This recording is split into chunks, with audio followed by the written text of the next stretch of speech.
com grande prazer que eu recebo mais uma vez meu amigo Irã Jacó no quadro Semente do Bem, hoje falando de um tema que é para você, esse tema, hein? Cuidado com o medo, ele adora roubar sonhos. Pois é. Irã, seja bem-vindo mais uma vez aqui ao programa. Então, tudo bem, Roberta? Tudo bem, graças a Deus. Pois é, não podemos deixar, né, que os medos roubem os nossos sonhos. Os sonhos fazem parte, né? Fazem parte da vida, que movem a vida. Boa tarde, meu amigo telespectador dessa maravilhosa TV1. Esse dia de hoje, um dia muito assim especial, todo dia é especial para a gente poder ver a presença de Deus, né? Às vezes a pessoa fala assim, o dia está cinzento, está feio, não está não. Está bonito sim, porque é nele que nós estamos vivendo, é nele que nós estamos sentindo a vida. Então valorizar o dia de hoje. E sim, Roberta, o medo é um perigo, porque ele faz com que a pessoa assim tenha medo de abraçar seu sonho, de buscar seu sonho, por insegurança. Aí eu pergunto, de onde que veio o medo? Por que as pessoas têm medo? As pessoas têm medo, isso é lá, eu já falei isso aqui uma vez no programa, é lá da época do homem das cavernas ainda. Quando os nossos ancestrais, para escapar dos animais ferozes, se escondiam nas cavernas, já foi colocando, né, dentro do cérebro, da mente humana, esse medo, pelo lógico, pelo racional, pelo comum. Porque nós, quando você vê, por exemplo, uma cobra, passou uma cobra, o nosso instinto já faz de pular e sair fora, né? Isso é natural, é movido pelo instinto de sobrevivência, preservação da vida. Mas chega um momento que esse medo, ele se torna assim um absurdo. As pessoas começam a ter medo de enfrentar elas mesmas.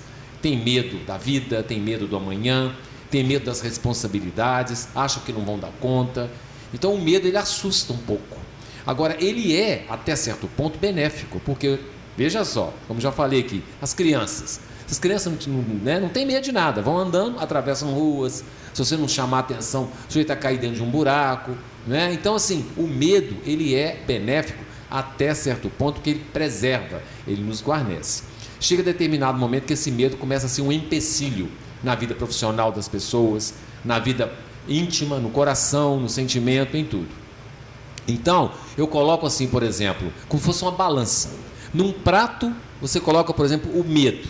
E no outro prato, você coloca, por exemplo, a impetuosidade, o ímpeto. Porque nós temos que tomar cuidado também com o ímpeto. Se a pessoa não tiver um equilíbrio, é sujeito a pessoa assim fazer alguma coisa movida pela impetuosidade, pelo calor das coisas, né, da vida, e se dá mal. Então eu vejo que justamente o ponto de equilíbrio, quando os pratos estão equilibrados entre o medo e a impetuosidade, que eu chamo aquele ponto ali de prudência. A prudência é uma capacidade que a pessoa tem de se precaver das coisas, mas ao mesmo tempo ter-se um comportamento de atitude.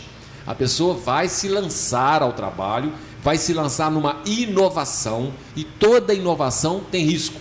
Não existe uma inovação na vida que não tem risco. Aqui a TV vive inovando. Muda os quadros, muda a maneira de fazer as coisas. Por quê? Está buscando a inovação. Tem risco? Tem. O telespectador pode não agradar das mudanças. Olha só o risco que corre. Mas são estudados. As coisas são estudadas com cuidado. Aqui existem profissionais que pesquisam, que olham. Então aí está a prudência. A prudência está justamente na sensatez, no equilíbrio de você visualizar uma proposta para você fazer uma coisa com mais segurança, para os resultados serem mais proveitosos, conseguir bons resultados. Então esse ponto exatamente de equilíbrio da balança entre o medo e a impetuosidade reside a prudência, que é onde está a atitude e que está morando também a nossa coragem. A coragem é um sentimento que nós precisamos cultivar dentro de nós. E como é que nós conquistamos a coragem? É cada vez mais enfrentando, é tão engraçado, é um pleonasmo, né? Enfrentar o medo de frente. Né? Se você está enfrentando, que é de frente. Mas, né, a gente fala, vou encarar minhas coisas de frente. A gente encara de frente. Mas enfrentar o medo de frente, não correr da responsabilidade. Meu pai sempre falava isso comigo. Não fuja das responsabilidades. Porque às vezes você quer estar com alguma situação, a pessoa às vezes liga para você, fala que eu não estou, fala que eu saí. Muita gente faz isso. Fala que eu viajei, vai semana que vem, fica correndo de medo de assumir suas responsabilidades. O olho no olho né? Aquela coisa assim muito próxima, quando você tem assim realmente sinceridade, você enfrenta os seus problemas, é muito mais fácil, você angaria confiança das pessoas, credibilidade. Puxa, a pessoa, eu estou com um problema com ela, mas ela me recebeu, ela me atendeu, ela não correu da responsabilidade. Isso nós temos que fazer na nossa vida. Então, a gente enfrentando os nossos medos devagarinho, a gente vem assim, cada vez mais se fortalecendo. Que medo que eu tinha? O maior medo que eu tinha na minha vida era de falar em público. Incrivelmente, assim, algumas pessoas acham graça disso, mas é verdade. Quando eu era estudante, na época de criança e até adolescente, até me formar, eu já era praticamente um engenheiro civil formado. Se falasse o meu nome na lista da chamada, eu tremia todinho. E quando aquela tensão ficava, que a letra ia chegando a letra I, Fernando, Geraldo, aí vai chegar, né? Hélio, falei, agora? Irã, ai, pronto, falou meu nome. Então eu ficava, gente, olha que sofrimento que é isso, Roberta. Até chegar no I, o alfabeto o coração disparava, eu ficava todo nervoso. Você vê só, eu tenho que vencer esse medo. Por que eu estou com medo de quê? Por que as pessoas não são mais do que eu, nem menos, nós somos iguais. Então eu comecei a nutrir dentro de mim e fomentar a coragem de me enfrentar. E enfrentar o quê? O olhar, às vezes, das pessoas, aquele olhar crítico, aquele olhar, às vezes, zombeteiro, aquele olhar que cobra, aquele olhar, não é? Não tem isso? Então, enfrentar isso assim devagarinho, não vai de uma vez. Foi devagarinho. Aí um dia eu fui, falei alguma coisa na rádio, aí outro dia eu fui e falei alguma coisa em público, e aquilo foi devagarinho, foi crescendo, foi mudando, eu fui me transformando dentro de mim e vi que eu vivia realmente uma grande mentira, que eu vivia uma falta de realidade, que eu não podia deixar o medo ofuscar meu sonho, que eu tinha um sonho. Eu vi uma vez uma professora falar, eu vou até falar o nome dela, a professora Magda Teixeira Pinto Bigonha Gazola, mulher, esposa, companheira do nosso ex-prefeito, não é? Bigonha Gazola. Eu vi ela falar em público, eu quero um dia ser igual a essa mulher. Eu já falei isso com ela, eu quero falar igual a ela, eu quero ter essa condição de chegar e enfrentar uma plateia cheia de pessoas assim, e falar com naturalidade, com espontaneidade, com segurança, com amor, não é? Essa coragem que a gente pode criar. Eu estou falando isso aqui, não é para me engrandecer não, é para dizer que você também pode enfrentar seus medos. Você pode vencer aquelas dificuldades que existem em toda pessoa, eu não sei qual medo que você tem, de vencer e dessa forma você não deixar que os seus sonhos morram por falta de coragem, não é?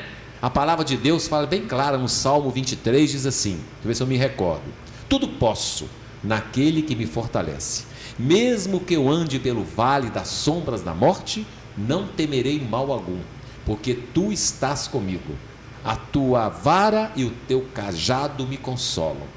Esse é o Salmo 23, dizendo que tudo nós podemos. Isso, a palavra de Deus é imutável. O homem tem um poder dentro dele transformador enorme, que nós podemos vencer qualquer tipo de coisa se colocarmos Deus conduzindo a nossa vida.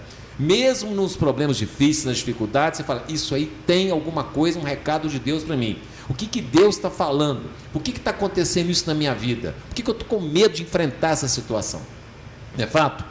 Então, e tem uma música linda também do Gonzaguinha, que chama Semente da Manhã. Fala assim: para não ter medo que esse tempo vai passar, não se desespere, não pare de sonhar. Fé na vida, fé no homem, fé no que virá. Lembra? Nós podemos tudo, nós podemos mais. Vamos lá fazer o que será. Olha, isso é uma letra de gênio, não é? Uma palavra colocada dessa forma, dando essa motivação para vamos fazer o que será, ou seja, você projeta o seu futuro na atitude de agora, na ação vencedora de um medo, mas com responsabilidade, de uma pessoa prudente, que não vai ser movido pelo calor da impetuosidade e nem tomar cuidado com a insistência, porque persistência é uma coisa, insistência é outra. Qual a diferença de insistência para persistência? Eu vou falar o que eu vejo. Existem pessoas que são insistentes, ou seja, elas insistem numa coisa que não está vendo que não vai dar certo. Insistir, às vezes, vou ser sincero para vocês, em até alguns tipos de relacionamentos que são infrutíferos. Algum tipo de coisa, realmente algum tipo, às vezes, até mesmo de profissão, que está vendo que não está dando certo, como aconteceu comigo. Eu estava numa insistência, numa carreira que não era minha. Enquanto eu vi realmente que a realidade, que existia uma outra vocação dentro de mim, muito maior, e que eu ia poder servir muito mais a Deus e a humanidade do que aquela que eu estava, eu desisti, entre aspas, não é desistir, eu optei por uma inovação de hoje ser uma pessoa, digamos, um palestrante. Começando uma nova fase. Começando uma nova fase, um novo momento, não é? Isso também foi um teste que eu passei. Falar que foi fácil? Não. É um risco? É. Matei o macaco velho. Você sabe que é a história do macaco velho? O macaco velho é assim, o que fala? Fulano é macaco velho. O macaco velho é aquele macaco que ele segura um galho, mas ele não solta o que ele estava segurando enquanto ele tem certeza que aquele ali está firme. É um macaco velho. Nós temos que ser assim. Você quer fazer uma inovação na sua vida, quer fazer uma renovação da sua profissão, uma mudança interna, primeiro verifique que onde você está indo, se ali tem alguma segurança. Não vai naquela impetuosidade que a pessoa pode quebrar a cara, não é verdade? Então ter esse cuidado, essa base, esse aconselhamento interno consigo mesmo, ter esse amadurecimento de poder fazer uma coisa com mais decisão, com mais poder de decisão, com mais confiança em você e nas coisas da vida. Plantando sempre sementes positivas para você colher lá na frente muitas alegrias. Então, esse tema que nós escolhemos hoje, vencendo, cuidado com o medo que ele pode destruir os nossos sonhos, eu assim trouxe até uma coisa interessante a respeito da água, viu, Tiago? Mais uma vez a água ensinar, né? Uma coisa linda que eu li outro dia, que fala a respeito do rio. O rio que corre para o oceano, né? Aqui está a água. A água, ela sempre nos ensina. Então eu li um trecho falando assim, que toda a água que nasce na terra, ela vai para o mar. Eu já falei isso aqui. Toda nasceu, brotou uma água numa fonte qualquer, lá no alto da montanha, seja onde for, ela vai percorrendo os vales, as florestas, né, as montanhas, até chegar um dia, desembocar no mar. E assim é a nossa vida. Nossa vida é igual um rio, ela não tem volta, só pode andar para frente. Você pode olhar para trás, lembrar de onde você passou, o que você viveu, o que você vivenciou, mas só pode andar para frente, igual o rio faz. E aí chega o medo, porque a pessoa sabe que no caminho ela vai encontrar o quê? Aquela imensidão do mar, como é o rio, vai encontrar, e dá medo. Como é que eu vou enfrentar aquela imensidão? Eu vou desaparecer naquele mar? Esse rio que eu sou, no caso, cada pessoa é um rio, vai desaparecer naquele mar? Não, não vai desaparecer no mar, porque na hora que o rio entra no mar, ele se torna um mar. Olha só, então é a mesma coisa, como se tivesse Deus de braços abertos nos recebendo em todas as situações da nossa vida. E quando a gente vai naquela entrega, como o rio faz, se entregar e se integrar ao mar, a gente vê que não existe motivo para termos medo. E na realidade o medo é uma grande insegurança, tornando-nos cada vez mais o quê? Pertinentes a esse grande mar, que é imenso, que é maior pela humildade. É grande, é imenso, porque recebe a água da terra toda, porque se colocou no lugar de humilde, por isso que é grandioso. E quanto mais humilde nós buscarmos sermos na vida, mais grandiosidade nós estaremos plantando na nossa caminhada e, consequentemente, percebendo a grande luz que é Deus em todos os momentos da nossa caminhada. Então, assim, existem na vida oportunidades que vêm na forma de dificuldade da vida da pessoa. Fases complicadas, fases temerosas. Nós estamos vivendo um momento econômico muito difícil, muito complicado. As pessoas às vezes nem gostam de falar, mas é verdadeiro. Nós temos que enfrentar isso, não é? Criar, que a palavra crise fala, crie, né? Crie uma maneira de ser, crie uma novidade, inove-se para que você possa vencer as dificuldades, crescer espiritualmente, crescer materialmente falando também e ser uma pessoa abençoada, ser uma pessoa feliz. Não é verdade? Lindo, lindo, é o tema de hoje. Irã, e para a semana que vem? Para a semana que vem eu escolhi um tema que diz assim aqui, ó, libertando do fantasma do passado. Porque a gente, eu falo que eu também, a gente fica muito preso a coisas do ontem. Tem certas coisas que a gente passou, as pessoas passaram na vida, que não gostam de lembrar, que tem vergonha de lembrar, que tem assim, ressentimento, que tem mágoa de alguém e fica refletindo no agora. Às vezes a pessoa vai passar a vida dela toda presa num problema lá atrás, que ela vai ter dificuldade de se libertar daquilo, trazendo consequências ruins para o presente e, obviamente, para o futuro.